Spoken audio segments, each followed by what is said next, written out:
Welcome back to my YouTube channel, friends. Today is a very important day for all of us. Normally, this budget used to be on 28th of Feb before BJP government came into the power. Last couple of years, day had been changed to 1st Feb, and every year it happens on 1st Feb.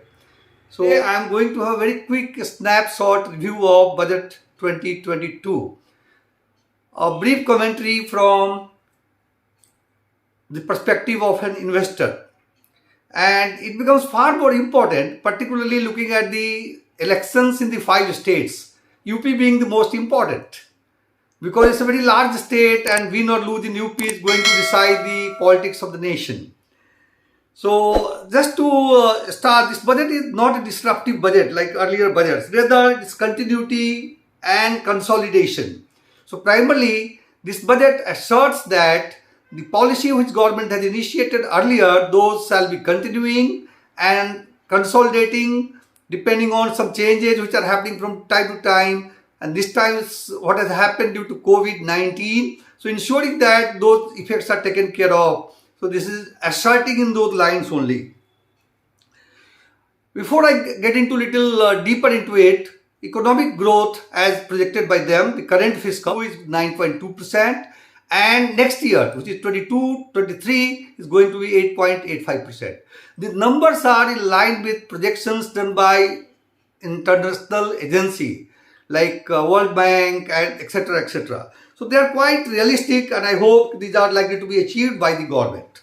The government is serious about it.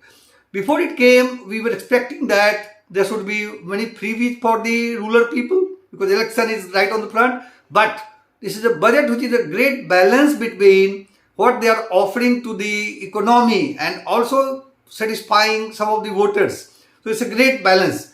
I heard quite a few experts, including Deepak Parekh, Ramdev Agarwal, and quite a few of them, and most of them, they will find that this is a very balanced budget, a great budget for the country. It's a short and sweet budget. This is no nonsense budget. It means business. That is for sure. And very interesting. Let's get going and look at some of the salient feature of this budget.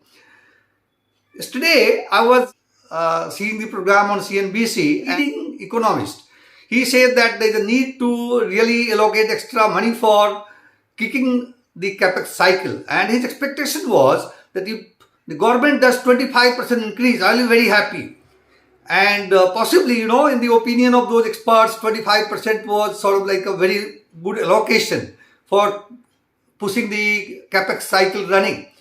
And today, government has exceeded that and they have increased the capex spend by 35%, which is fantastic, which is going to bring a lot of results in my opinion.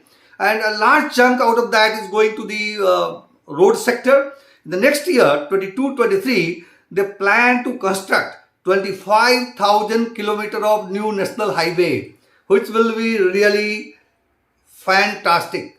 And I think, I am very confident that this government will achieve that because this department is run by, Honorable Nitin Gadkari ji, and you know how he works. He has done his best actually for the nation. He has achieved those numbers, and we have established all over the road, all over the places in our country, including the border area, how they have achieved excellence in road construction in terms of quality, in terms of delivery, etc. etc.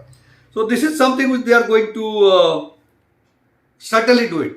Second thing which is very important is we really get burdened with rising import bill, and particularly due to import of oil.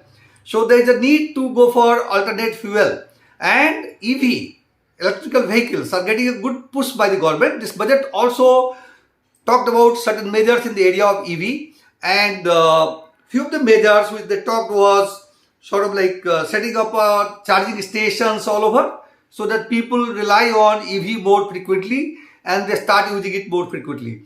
Second thing they have proposed is swapping of the batteries. Like even to save the time, if you have got some sort of scheme for swapping the battery, that would be really great and will give a good push in this direction. There are not too many companies which are doing great job in this area. Of late, Tata Motors have been manufacturing a lot of vehicles using EV technology. And as per a report by Tata Motor, almost 80% plus share in the EV today is owned by them. Although this is not a recommendation for Tata Motor, and as you know, investing in stock is a risky affair. So before you make any decision, you need to get into details and also consult your advisor.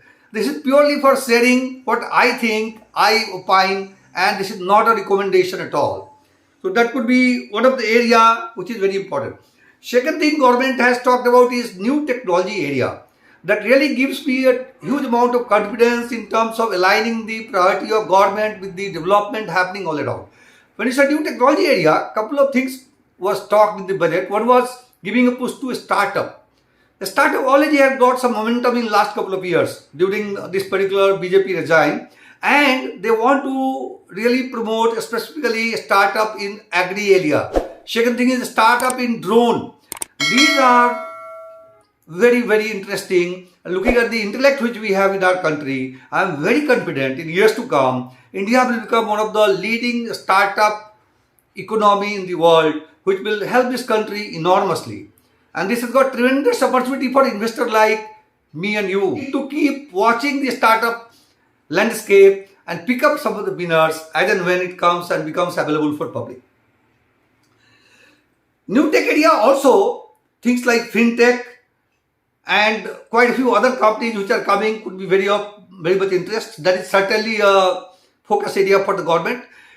Recently we had IPO of Zomato, although it was a disaster in terms of pricing and all. But what I'm saying is, whenever government gives a focus in some area, there will be some winners, there will be some losers. Now we as an investor, we have to carefully watch and choose someone who is a winner. So that onus comes on us.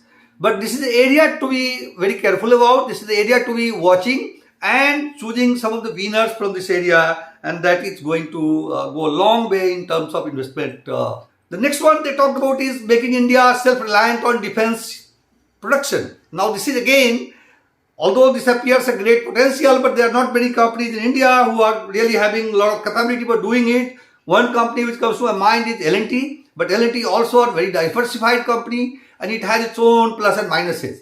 So one need to really get into defense production area, look at the companies which are providing, look at their abilities, and then choose one which can do a good job in defense production. That would be very good actually. In terms of rural development, government has allocated a good amount of, I would say, priority to this particular sector. And in terms of PM housing scheme, some 48,000 crores have been allocated, and they are going to do 80 lakhs dwellings in next 1 year. And believe me, whatever they have promised, good number of cases they have delivered this. I have heard some of the rural people. I come from a village background, and I have seen this happening in the villages. So I am very confident this is going to give confidence to rural people, and this is going to boost their confidence. So this budget, I think, just to sum up, is more directional in nature. There are not so many freebies for the rural people, neither there are so many freebies for the taxpayers, but at the same time, this is directional, which is giving confidence to the investor, to the people here, whatever direction they have chosen, that is going to stay till they are there. That is very, very important. And from that perspective, one need to be confident. Coming back to some of the forever stocks which I have been talking for wealth creation, I call them forever stocks. This means these stocks need to be, purchased by you or acquired by you as and when you think it fit or market conditions are suitable. Particularly when there is a sort of like falling prices, then you can go on adding this stock, accumulate in your portfolio. Don't sell it. That's why I'm calling it forever stock. So this has to be sold only when you need money, not for booking profit actually. And I think coming to this stock, the first category are private banks. So 3 banks which is going to get enormously benefited from all these schemes are HDFC Bank, ICICI Bank and Kotak Bank. Although guys, I'm not recommending that you buy these stocks. I do have investment in some of them, and I keep on adding as and when I think price is appropriate or price is going through some reaction or some consolidation, or what may be the case. So these 3 could be good one. not undermining the public sector bank, but public sector bank has got many other purposes. Their main focus could be sometimes social surveys, which is directed by the government of India and many state governments actually. And we as an investor are here to make money. So normally I have made up of my mind that we stay away from the public sector banks and public sector organization. Let them do their bit. They are doing great job for the nation. But let us do our bit and try understanding, analyzing and picking up few of the good privately run banks, and they are going to deliver great work for you. Second category is building material. There will be a lot of discussion in terms of stocks like realty sector, because that was hammered for the last couple of years. I still believe that realty sector is tough and there are too many issues in this sector. So even though cycle picks up, it may be challenging. You have to look for someone who is very efficient. So instead of doing that, why don't you go with companies we are supplying to the building constructors, like let's say building materials company. Let's say one of them comes to my mind is some paints company, some building pipes and fittings company, and I do some shares in Asian Paints. You have got a good company known as Berger Paints as well. Then in pipes and fitting, Astral Limited. These companies are good and I do hold stock in few of them. So before you take any decision, do consult your advisor, do your own research. These are not for recommendation purposes. This is just to share what I have and my feeling on the budget and what boost they are going to get in going forward. The government focus on the new technology area is going to boost IT. IT depends largely on export as well as domestic market is also opening up. So leading companies from India, TCS, Infosys, HCL Tech, they will have good time and they are going to consolidate and keep on performing the way I have been performing. Besides that, we also need to look for some small companies which are just emerging. And maybe, they might be from startup stack or some other stack. But you have to be very mindful of their, not only the ideas, but also how the management is, how they are turning the activity into the profit, which is very important. Or some good startups which are being acquired by existing companies. So those are some of the pointers which you may need to keep in your mind and go forward.